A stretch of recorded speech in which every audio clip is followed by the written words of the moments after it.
미국의 학자인데요. 문화인류학자인 에드워드 홀이라고 하는 분이 있습니다. 이분이 사람과 사람 사이에는 8가지의 거리 관계가 존재한다, 그렇게 이야기를 했습니다. 아주 오래전에도 제가 이 얘기를 한번 했던 것 같은데, 그 8가지의 거리 관계는 정확하게 얘기하면 4가지의 거리 관계로 구분을 할 수가 있습니다. 그 4가지의 거리 관계는 어떤 거리인가 하면, 첫 번째는 밀접 거리 관계입니다. 밀접 거리 관계는 그 사람과 사람 사이의 거리가 45cm 이하 되는 그러한 거리 관계를 유지할 수 있는 사이는 밀접 거리 관계라고 그래요. 어떤 관계일까요? 가족, 부부, 연인, 이런 관계입니다. 여러분들, 가족들은 항상 내가 손을 대도 왜 나한테 손댑니까? 이렇게 화를 내지 않잖아요. 언제든지 서로 몸과 몸이 부딪히고 맞닿을 수 있는 그런 관계, 거리 관계로, 센치로 따지면 45cm 이하밖에 떨어져 있지 않은 관계를 밀접 거리 관계라 그렇게 얘기를 합니다. 그런가 하면 개체 거리 관계라는 사이도 있습니다. 이 개체 거리 관계는 45cm 이상 120cm 이하의 거리 관계를 의미하는데요. 이 거리 관계는 보통 사람이 손을 뻗어서 닿을 수 있는 거리, 또 다른 사람이 서로 손을 뻗어서 닿을 수 있는, 그러니까 두 사람이 손을 뻗어서 서로 닿을 수 있는 거리 정도를 떨어져 있는 관계, 이거를 개체거리 관계라고 그러는데요. 이 개체거리 관계는 어떤 사이를 의미하는가 하면 아주 가까운 친구 사이를 이야기할 때 개체거리 관계, 그렇게 얘기를 합니다. 그런가 하면 세 번째로는 사회거리 관계가 있습니다. 이 사회거리 관계는 120cm 이상 360cm 이하의 사이의 거리를 두고 있는 관계입니다. 보통 이 관계는 비즈니스 관계 혹은 업무상의 관계에서 만나는 사람들과의 관계라 그래서 사회거리 관계라 그렇게 얘기를 합니다. 보통 업무상 만나는 사람들과 대화할 때 떨어지는 거리가 120cm에서 멀게는 360cm 정도 떨어진다. 그래서 이 관계를 비즈니스의 관계 혹은 업무 관계 혹은 사회거리 관계라 그렇게 이야기를 합니다. 자, 마지막으로는 공중거리 관계라 그렇게 얘기를 하는데요. 이거는 360cm 이상 떨어져 있는 관계를 의미합니다. 이런 관계는 개인적인 친분이 전혀 없는 관계를 의미하고요. 이런 관계는 그래서 뭡니까? 그저 정말로 아무런 관계도 없는 서로 무관한 사이일 경우에 보통 공중거리 관계라 그렇게 이야기를 할 수가 있습니다. 자, 그렇다고 한다면 여러분들의 가족 혹은 여러분들의 친지와의 관계는 어느 정도 떨어져 있습니까? 우리의 가족이라면 적어도 45cm 이하로 그렇게 가까운 사이가 되어야 하는데, 이 가족의 관계가 45cm 이상 120cm 이하의 친구 관계처럼 혹은 120cm 이상 360cm 이하의 마치 비즈니스 관계처럼, 업무상에 만나는 사람들처럼 그렇게 대면대면하게 그렇게 관계를 맺고 있다면 여러분들 그 가정, 그 공동체가 행복할까라고 하는 겁니다. 아니, 그것도 모자라서 이 가족의 관계가 360cm 이상 떨어져 있는 관계가 되어 있다면 아마 그 가정은 대단히 아픔과 상처가 많은 가정이라 그렇게 설명을 드릴 수 있을 것 같습니다. 여러분들, 가장 행복한 거리 관계는 얼마쯤 될까요? 그야말로 45cm 이하 밀접 거리 관계라 그렇게 말씀을 드릴 수가 있습니다. 이 45cm의 밀접 거리 관계 혹은 개처거리 관계, 또 사회거리 관계, 공중거리 관계가 내가 느끼는 거리가 있고 상대편이 느끼는 거리 관계가 있겠죠. 그래서 곱하기 2를 하면 8가지의 거리 관계가 나온다, 그렇게 설명을 드릴 수가 있습니다. 자, 우리의 가족, 나와 아내 사이 혹은 나와 자식의 관계 혹은 부모와 자식의 관계에서 어느 정도 거리 관계를 유지하고 있을까? 가까운 거리가 되면 될수록 행복한 공동체, 행복한 가정이 되어지는 줄 믿습니다. 이것은 신앙 공동체 안에서도 사실 마찬가지로 적용되어지는 법칙이기도 합니다. 우리 하늘샘 교회가, 이 신앙 공동체가 이 공동체를 구성하는 성도 여러분 한 사람 한 사람의 관계가 과연 몇 센치 정도 떨어져 있느냐, 이게 굉장히 중요하다는 거예요. 가장 좋은 것은 45cm 이하, 마치 가족처럼 지낼 수 있는 그런 관계가 된다면 좋겠지만, 그것은 그만두고라도 우리 성도들의 관계가 가장 가까운 친구 사이의 관계인 45cm 이상 120cm 안에서 늘 가깝게 지낼 수 있다면 그 공동체야말로 행복한 신앙 공동체가 될 수 있으리라, 그렇게 생각합니다. 자, 여러분들 옆에 분들 한번 보실까요? 옆에 분들 한번 보세요. 몇 센치 떨어져 있습니까? 예? 많이 떨어져 있습니까? 우리 신권사님하고 김호준 집사님은 너무 많이 떨어진 거 아니세요? 예?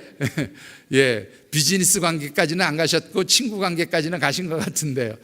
자, 여러분들, 가족과 가족의 관계, 성도와 성도의 관계는 이렇게 늘상 가까운 관계가 되어야 하는 줄 믿습니다. 그런 공동체가 행복해지는 공동체라 그렇게 말씀을 드릴 수가 있습니다. 그런데 사실 신앙 공동체에 있어서 더 중요한 거리 관계가 있어요. 그게 바로 뭐냐면 하나님과 여러분들 사이의 관계가 얼만큼 가깝느냐 한 겁니다. 우리 하나님의 백성들, 성도들이 하나님과의 거리 관계가 밀접 거리 관계, 그야말로 45cm 이하의 아주 가까운 거리 관계가 되어질 때에 여러분들이 행복해지고 이 신앙 공동체가 행복해지는 줄 믿습니다. 여러분들, 하나님과 45cm 이하의 거리 관계를 유지하려면 이거를 어떻게 표현하면 될까요? 이것은 하나님과 동행하는 관계라, 그렇게 말씀을 드릴 수가 있습니다.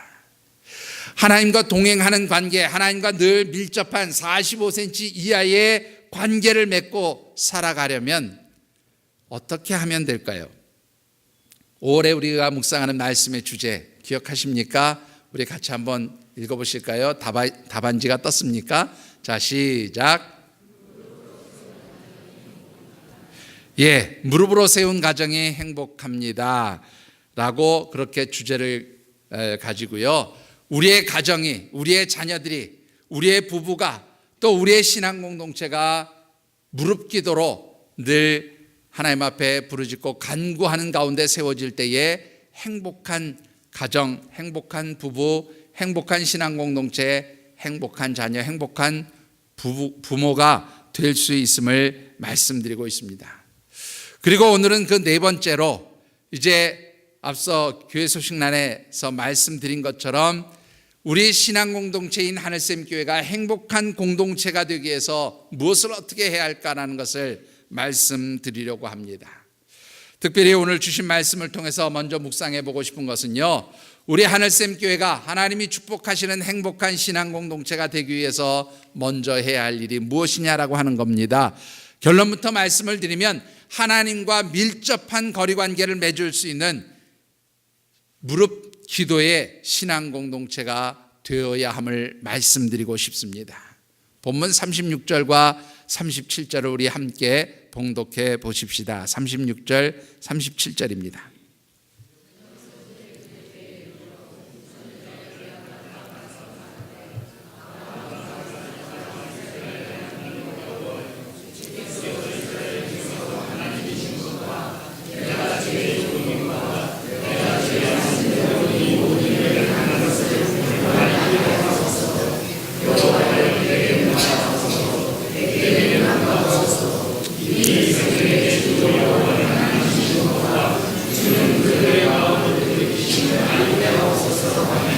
아멘. 그런데 오늘 이 본문 말씀은요, 이스라엘이 남과 북으로 그렇게 분열된 이후에 북이스라엘의 7번째 왕으로 즉위했던 아합 왕 시대에 있었던 일을 기록하고 있는 말씀입니다. 여러분들, 아합 왕 그러면 제일 먼저 떠오르는 생각이 무엇입니까, 여러분들? 아합 왕 어떤 왕이었어요? 막상 물어보니까 대답하기가 참 힘드시지요? 예, 모든 성경학자들이 공통적으로 말하는 것이 이 아합 왕은 북이스라엘의 여러 왕들 중에서 가장 어떤 왕? 악한 왕이라고 그렇게 별명이 붙어 있을 정도로 그렇게 악한 왕이었습니다. 자, 그러면 이 악한 아합 왕이 다스리던 북이스라엘의 나라는 어떠했을까요? 여러분들 경제적으로 힘들고 고통스러웠을까요? 아니면 경제적으로 번성하는 시기였을까요? 국가적으로 볼 때 국력이 약해서 외침을 당하고 어려움을 당하는 시기였을까요? 아니면 국력이 아주 튼튼해서 안정된 시기였을까요? 전자였을까요? 후자였을까요? 예? 전자였을 것 같습니까? 전자가 좋은 거였어요? 나쁜 거였어요? 나쁜 거였어요? 제가 얘기하고도 기억이 안 나네요. 자, 이 아합 왕이 악한 왕이었으니까 하나님께서 이 아합 왕 시대에 아주 그냥 벌을 주셔가지고 경제적으로 참 빈궁하게 살고 국가적으로는 늘 공격당하고 힘들고 어려운 시기인 것처럼 여러분들이 생각하실 수 있을 터인데요, 실상 이 아합 왕 시대는 경제적으로 굉장히 잘 살던 시기였고요, 국가적으로도 굉장히 국력이 강성했던 시기였습니다. 특별히 이 아합 왕은요, 왕위에 오른 뒤에 무깃도라든가 혹은 그 지방에 있는 여러 성벽들, 하솔과 같은 그런 도시들을 아주 견고하게 성벽을 쌓아가지고요, 외침이 있어도 그것을 잘 물리칠 수 있는 그러한 방어벽을 형성하기도 했던 아주 국방에 주력했던 왕이기도 합니다. 그런가 하면 경제적으로는 얼마나 잘 살았는가 하면 이 아합 왕이 자기의 궁궐을 지었는데 뭘로 지었냐면 상아로 지었어요. 상아로. 지금도 여러분들 상아로 뭐 만든다 그러면 비싸잖아요. 그런데 고고학적으로 이 아합 왕 시대의 궁궐이 발굴이 되었는데요, 이 궁궐을 상아로 지었다고 그래요. 그러니까 얼마나 돈이 많았는지 아시겠죠. 여러분들 경제적으로 굉장히 번영했던 시기입니다. 국가적으로 굉장히 안정되어 있던 시기예요. 국력이 아주 탄탄했던 시기입니다. 그러면 백성들은 행복했을까요? 여러분들 어떻게 생각하십니까? 나라가 부강하고 경제적으로 아주 돈이 많고 번성하는 시기였으면 어떻습니까, 여러분들? 백성들이 행복해지지 않을까요? 여러분들 분명한 것은 백성들이 행복해져야 돼요. 여러분들이 생각할 때도 돈 많고 나라가 평안한데 그럼 행복해질 일밖에 더 있겠습니까? 그런데 문제는 이 시기에 북이스라엘 백성들 굉장히 고통스러웠다는 거예요. 왜 고통스러웠을까요? 여러분들 잘 아시지만 이 시기에 북이스라엘에는 어떤 문제가 있었어요? 3년 6개월 동안 비가 내리지 않았다는 겁니다. 여러분들 우리나라는 비가 많이 오는 나라 중에 하나입니다. 그렇지요. 그런데도 유엔이 우리 대한민국을 물 부족 국가라 그렇게 분류를 해놨습니다. 그 전 대통령 이명박 대통령 시절에 4대강 개발한다고 그래서 이렇게 많이 해놔서 그 4대강 뭐 개발했다 그래서 여러분들 논란이 많습니다. 뭐 환경 파괴다, 뭐 물이 다 썩었다 그렇게 얘기하는 분들도 있고, 또 그 4대강을 개발을 해서 지금 홍수가 나도 또 가뭄이 들어도 이렇게 물 난리가 나지 않고 또 물 부족을 겪지 않고 있다 그렇게 의견이 엇갈리고 있습니다. 저는 그 분야에 대해서 잘 모르기 때문에 잘한 것인지 못한 것인지는 제가 말씀드리지 않겠습니다. 그러나 분명한 것은 우리나라처럼 비가 많이 오는 나라도 1년 동안 만약 비가 내리지 않는다면 뭐예요? 다 가뭄 때문에 고통을 당하게 될 겁니다. 그런데 이 북이스라엘이라고 하는 나라는 어떻습니까? 1년에 비 우리나라에서 한 달 혹은 하루 동안 내리는 비의 양도 안 내리는 그런 나라예요. 그런 나라에서 3년 6개월 동안 비가 안 왔다는 겁니다. 여러분들 얼마나 고통스러웠겠어요. 여러분들 물질적으로 분명히 풍성했던 시기입니다. 국가적으로는 아주 국력이 왕성하고 안정되어 있던 시기예요. 그런데 정작 백성들은 어떻게 해요? 고통당하고 있었답니다. 행복하지 못했다는 거예요. 왜 그랬을까요? 여러분들 북이스라엘에 3년 6개월 동안 비가 내리지 않았다고 하는 바로 그 사실은 아무리 국가가 경제적으로 번영하고 나라가 국력이 부강해져도 하나님과의 거리가 멀어지는 영적 암흑기가 되면 백성들은 행복해질 수 없음을 보여주는 대표적인 사건입니다. 여러분들, 아합 왕이 왜 악한 왕이 되었습니까? 여러분들이 잘 아시는 대로 이 아합 왕은 시돈 왕의 딸 이세벨을 아내로 맞아들였어요. 그리고 이 이세벨을 아내로 맞아들인 아합 왕은 이제 이세벨이 가지고 들어온 바알을 섬기는 우상의 신앙을 국가 신앙의 근간으로 삼았습니다.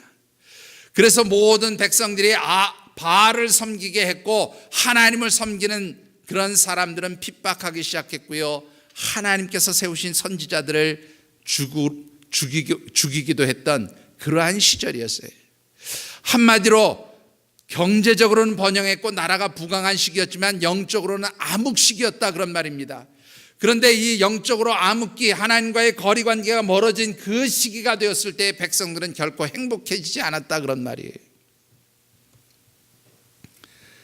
여러분들, 북이스라엘 백성들이 하나님과 이렇게 영적으로 멀게 떨어진 그러한 영적 암흑기에 행복하지 않은 시기가 되었을 때에 선지자 엘리야가 이 이스라엘 백성들의 신앙을 회복시키고 하나님과 거리 관계를 회복시켜 주기를 원했어요. 그래서 이 아합 왕과 이세벨에게 속한 우상의 선지자들과 이제 영적 대결을 벌일 것을 제안을 합니다. 갈멜 산상 위에서 소를 한 마리 잡아놓고 기도해서 하늘로부터 불이 내리게 하는 그 신이 참 신인 것을 증명하자고 그렇게 제안을 해서 드디어 영적 전쟁을 벌이게 되어집니다. 먼저 바알의 선지자들이 소를 잡아 각을 뜨고 하루 종일 부르짖고 기도하고 외쳤지만 아무런 응답도 없었어요. 그리고 이제 엘리야의 차례가 되었습니다. 엘리야는 이스라엘의 12지파를 상징하는 12돌로 제단을 쌓고 그 위에 12통의 물을 갖다 부은 후에 이제 하나님 앞에 섭니다. 그리고 그가 제일 먼저 한 일이 무엇입니까? 바로 하나님 앞에 기도했다는 거예요. 이 엘리야의 기도의 내용은 바로 무엇으로부터 시작되는 기도입니까? 바로 이 내용을 잘 보면 하나님, 이 백성들이 하나님을 섬기는 신앙이 회복되도록 도와주시옵소서.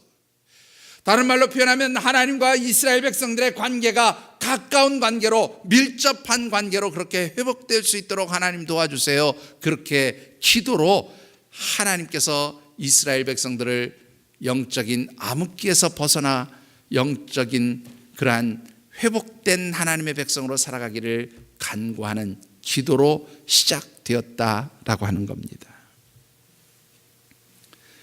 여러분들, 하나님과의 관계를 회복하는 가장 중요한, 하나님과 우리의 사이를 가장 가깝게 밀접한 관계로 만드는 가장 중요한 것은 바로 기도하는 일입니다. 여러분들이 기도하지 않고서는 절대로 하나님과 가까운 관계가 되어질 수 없어요. 여러분들, 오늘 이 본문 말씀을 한번 가만히 생각해 보십시다. 여러분들, 엘리야가 제단을 쌓고 하나님 앞에 기도할 때에 혼자 기도했을까요? 여럿이서 기도했을까요? 여기 어떻게 기록하고 있습니까? 예? 몇 사람이 기도했어요? 모르세요? 성경 읽었는데. 여러분들, 본문에 보면 엘리야 혼자서 기도한 것처럼 그렇게 기록되어 있어요. 분명히 그렇게 기록되어 있는 것이 맞습니다. 그런데 여러분들 한번 잘 생각해 보세요. 이 본문 안에 아주 놀라운 비밀이 숨겨져 있다는 사실을 아시는지요? 보기에는 엘리야 혼자서 기도한 것 같아요.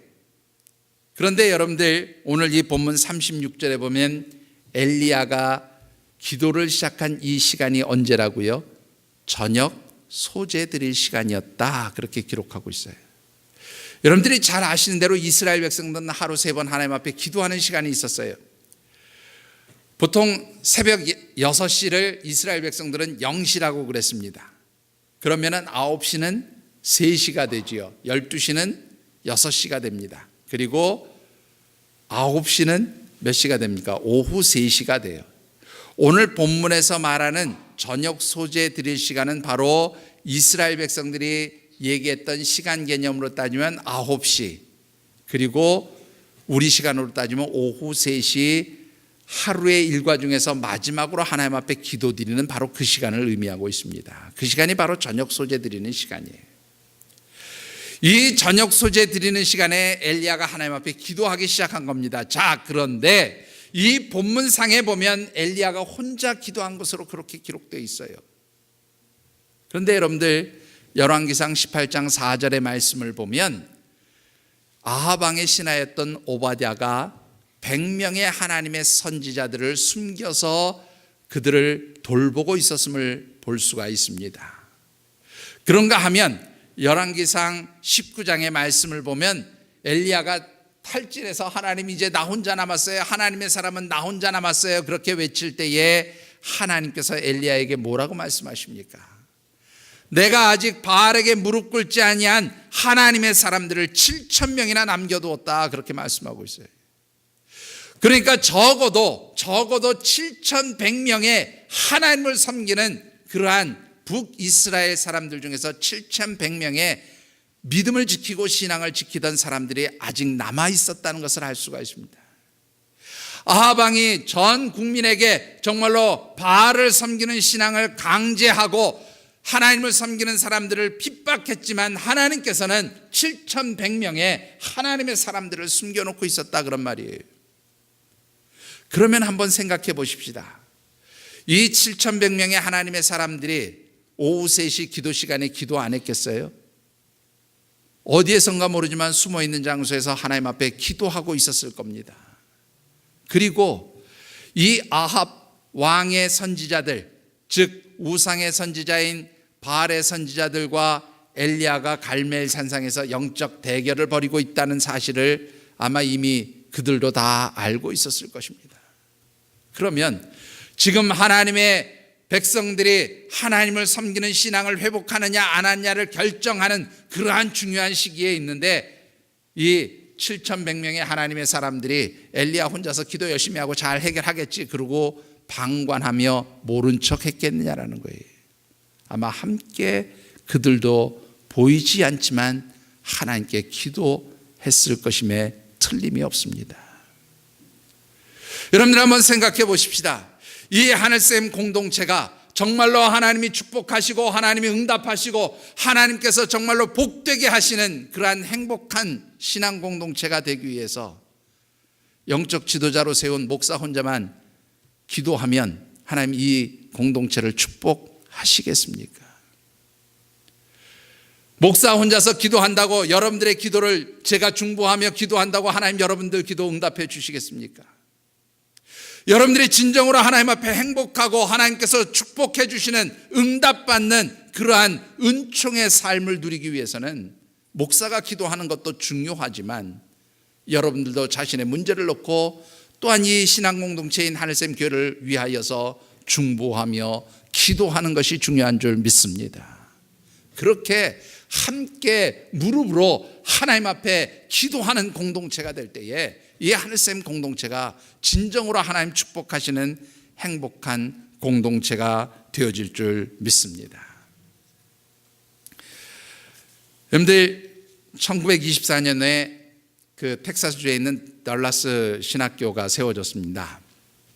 이 달라스 신학교가 개교하자마자 경제적으로 굉장히 어려움을 당하게 되었어요. 그래서 그 학교를 세울 때 돈을 빌려줬던 채권자들이 자기들 돈을 못 받게 될 것 같으니까 학교에다 통보를 했어요. 몇 월 며칠 난 12시에 우리가 학교를 방문해서 학교를 폐쇄하고 그 학교의 모든 재산을 처분해서 우리의 돈을 되찾겠습니다. 그렇게 통보를 했습니다. 그러다 보니까 이 총장인 루이스 체퍼 박사를 비롯해서 교수들과 그리고 그 학교를 설립할 때 관계했던 여러 목사님들이 함께 모여서 하나님 앞에 기도하기 시작했어요. 채권자들이 찾아온다는 날 아침부터 이제 학교 채플 예배실에 모여서 하나님께 기도합니다. 하나님, 큰일 났습니다. 이게 이제 학교가 개교하자마자 얼마 되지도 않아서 문 닫게 생겼습니다. 하나님, 이 모든 문제를 풀어주세요. 그렇게 중보하면서 기도하기 시작했습니다. 교수님들뿐만 아니라 이 신학교에 들어온 모든 신학생들이 함께 기도하기 시작했습니다. 여러 목사님들이 돌아가면서 기도하는 가운데 그 달라스 신학교를 개교할 때 아주 중요한 역할을 했던 아이언사이드 목사님, 교수이기도 하고 또 목사님이기도 했던 이 아이언사이드 박사가 이제 기도할 차례가 되었습니다. 이 아이언사이드 목사님이 기도를 시작하면서 이렇게 하나님 앞에 기도하기 시작했습니다. 하나님, 저 예배실 창밖으로 보이는 언덕 위에 저 수많은 솥대들도 하나님의 것인 줄 믿습니다. 아마 이 달라스 신학교 근방에 아주 좋은 목초지가 있어서 많은 솥대를 기르는 그러한 농장들, 목축업하는 농장들이 있었던 모양이에요. 이 아이언사이드 목사님이 하나님, 저 푸른 초장에서 풀을 뜯고 있는 저 솥대들도 다 하나님 것인 줄 믿습니다. 하나님, 그러니 저 솥대 중에 일부라도 파셔서 하나님 우리 신학교 보내어 주시고 이 빚 해결할 수 있도록 하나님 도와주세요. 그렇게 기도를 했어요. 여러분들, 사실 내용은 단순한 기도입니다. 그렇지만 얼마나 간절한 기도였는지 짐작하시겠지요. 그런데 바로 그 아이언사이드 목사님 기도할 때 총장 루이스 체퍼 박사의 비서실을 두드리는 소리가 있었습니다. 문을 열고 나가보니까 카우보이 복장을 한 그러한 사람이 한 분 이 비서에게 이렇게 얘기를 합니다. 어이 하워드, 내가 오늘 포츠워드라는 곳에 가서 소를 2트럭 팔았다네. 그리고 이 소 판 돈을 가지고 내가 뭔가를 좀 해보려고 아무리 둘러보아도 자꾸 일이 꼬이는지 안 되는데 내 마음속에 이 돈을 달라스 신학교에 갖다 주라고 자꾸 그런 마음이 생겨서 내가 뭔가 새로운 거 하려고 하던 것을 포기하고 이 돈을 수표로 바꿔서 가져왔는데 이 돈이 당신들에게, 자네들에게 필요한지 안 필요한지 난 모르겠지만 어쨌든 나는 이 돈을 주고 가야 마음이 편할 것 같으니 이 돈을 받게. 그리고 수표를 한 장 던져놓고 갔습니다. 이 하워드 비서가 그 수표를 받아들고 바로 예배실 체프실로 쫓아왔어요. 그리고는 총장인 루이스 체퍼 박사를 부릅니다. 총장님 잠깐만 나오세요. 그리고는 그 수표를 전달해 주었습니다. 여러분들, 그 수표의 액수에 얼마가 적혀 있었을까요? 정확하게 이 달라스 신학교가 진 부채의 금액이 그 수표에 똑같이 기록이 되어 있었어요. 그리고 그 수표를 가져다 준 사람이 바로 소를 키우는 그 목장 주인인 것을 알게 되었습니다. 너무나 기뻤던 이 루이스 체퍼 총장, 루이스 체퍼 박사는 기도한 아이언사이드 목사님에게 와서 이렇게 얘기했습니다. 아이언사이드 목사님, 드디어 하나님이 소를 파셨습니다. 여러분들 어떻게 생각하십니까? 아무리 힘들고 어려운 문제가 있을지라도 하나님의 백성들, 하나님의 신앙 공동체가 한 마음 한 뜻을 가지고 하나님 앞에 부르짖고 간구하면 우리 가운데 가까이 계신 하나님께서 우리의 기도를 들으시고 응답해 주시는 줄 믿습니다. 여러분들이 이 하늘샘 교회를 정말로 행복한 신앙 공동체로 만들기를 원하십니까? 입으로만 기도하지 마시고요, 정말로 하나님 앞에 무릎 기도하시는 여러분들이 되어지시기를 주의 이름으로 축원합니다. 여러분들이 진정으로 기도하기 원한다면, 진정으로 하나님이 축복하시는 신앙 공동체를 만들고 그 하나님의 축복과 은혜 안에서 내 가정이 정말로 하나님 축복받는 그런 가정이 되기를 원한다면 말로 기도하지 마시고 몸으로 하나님 앞에 나와서 무릎 꿇고 기도하시라 그런 말입니다.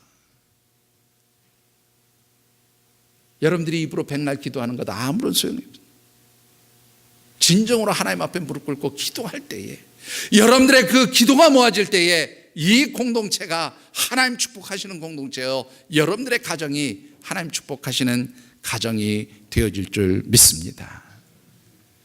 여러분들, 엘리야와 보이지 않는 하나님의 백성들이 합심해서 기도할 때 어떤 역사가 나타납니까? 여러분들 38절, 39절 함께 봉독해 보십시다.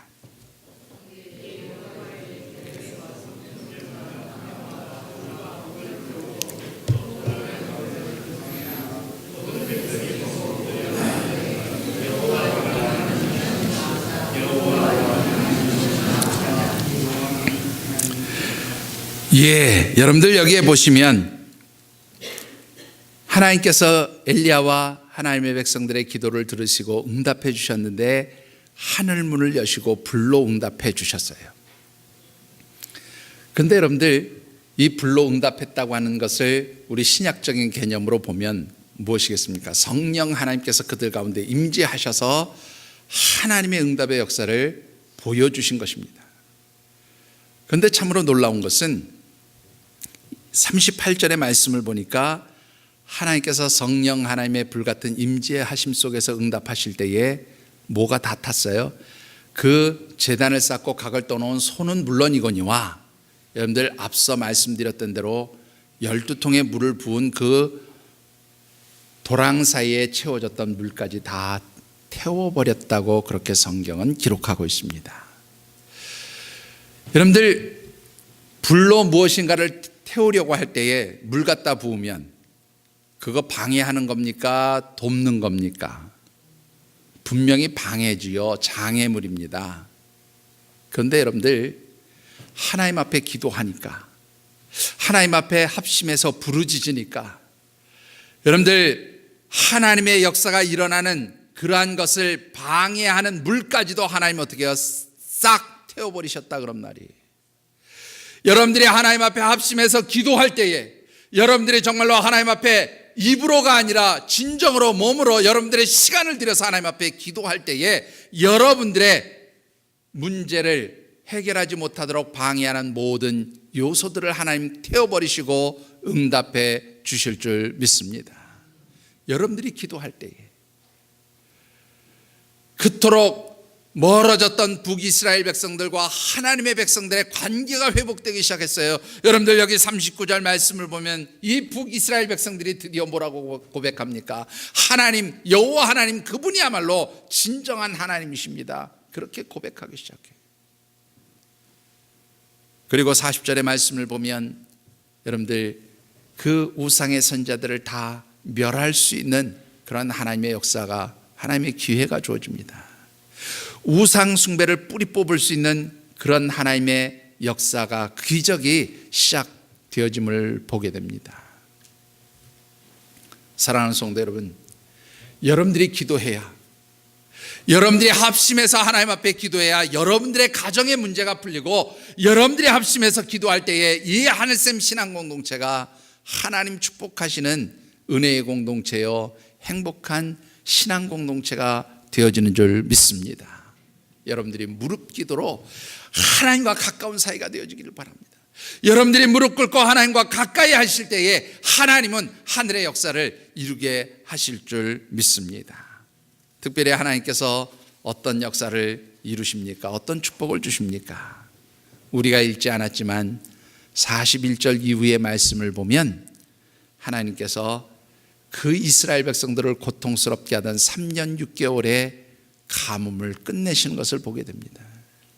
하나님 앞에 기도하니까 고통이 끝나고 뭐예요? 그들을 행복하게 만들어줄 하늘의 문이 열리고 은혜의 단비가 쏟아지게 되었다 그런 말이에요. 여러분들이 기도하면서 정말로 하나님 앞에 나아갈 때에, 하나님과 가까운 관계를 유지할 때에 여러분들의 삶의 자리를 힘들고 고통스럽게 만들고 하나님의 역사를 이루어가는 모든 장애물들을 하나님께서 다 태워버리시고 그 뒤에 은혜의 단비로 여러분들을 축복하시고 행복하게 만들어 주시는 줄 믿습니다. 오늘은 외국 사람들 이야기를 자꾸 해서 죄송합니다만은 외국의 신앙인들도 우리가 참으로 보면 귀한 믿음의 사람들이 있음을 보게 됩니다. 아폴로 15호를 타고 그 달나라 탐사를 갔던, 달에 탐사를 갔던 제임스 어윈이라고 하는 분이 있습니다. 이분은 달의 인류 역사상 달의 4번째로 그 달을 밟았던 사람이고요. 특히 뭐로 유명하냐면 여러분들 그 월면차라 그러죠. 달에서 이렇게 옛날에 기억하십니까? 그 달에서 이렇게 운행되어지는 달 자동차, 그것을 타고 달 지면을 10km 이상 탐사했던 그런 분이기도 합니다. 이 제임스 어윈을 비롯한 3명의 우주인이 이제 달 탐사의 임무를 마치고 지구로 귀환하는 과정에서 이제 지구 대기권에 딱 진입을 하게 됩니다. 여러분들, 지구 대기권에 진입을 하게 되면 아주 강한 그 지구의 중력 때문에 이 착륙선, 우주 착륙선이 굉장히 빠른 속도로 떨어지게 되지요. 그것을 방지하기 위해서 여러분들 낙하산이 펴지는데 몇 개가 퍼지는가 하면 3개가 펴지게 되어 있다고 그래요. 여러분들 옛날에 TV 보신 분들은 다 기억하실 겁니다. 이 3개의 낙하산이 펴져야 안전하게 착륙이 되는 거예요. 만약 그 중에서 하나라도 펼쳐지지 않으면 이 우주선이 그 떨어지는 속도에 못 이겨서 파손이 되고 결국 우주선에 타고 있는 이 우주인들의 생명이 위협을 받게 된다는 겁니다. 그런데 모든 탐사를 잘 마치고 귀환하던 중에 이제 마지막 그 낙하산이 펼쳐지는 버튼을 눌렀는데 2개는 펼쳐지는데 하나가 펼쳐지지 않는 거예요. 이 우주선을 컨트롤하는 나사 본부에서도 초비상이 걸리고요. 아무리 방법을 찾지만 해결이 되지 않습니다. 그때 이 제임스 어윈이 하나님 앞에 그런 기도를 했다고 그래요. 하나님 모든 것을 가능케 하시는 능력의 하나님이신 줄 믿습니다. 하나님, 이 순간 저희들을 도와주실 줄 믿습니다. 하나님, 능력의 손길을 펼쳐 주시옵소서. 아주 짧은 기도이지만 하나님의 도우심을 간구하는 기도를 이 제임스 어윈이 하게 됩니다. 그런데 여러분들 그 기도가 끝나자마자 여러분들 미국의 그 유명한 토네이도 아시죠? 회오리 바람이요. 이 회오리 바람이 부는데요. 이 회오리 바람은 물건을 떠올리는 힘이 있잖아요. 이 회오리 바람이 바로 그 착륙선이 떨어지는 바로 그 밑에서 불기 시작한 거예요. 근데 이 회오리 바람에 떠받치는 힘이 얼마만큼 되는가 하면 꼭 낙하산 하나가 공기에 저항을 일으켜서 땡기는 힘만큼 그렇게 회오리 바람이 불어서 이 우주선을 안전하게 착륙시킨 겁니다.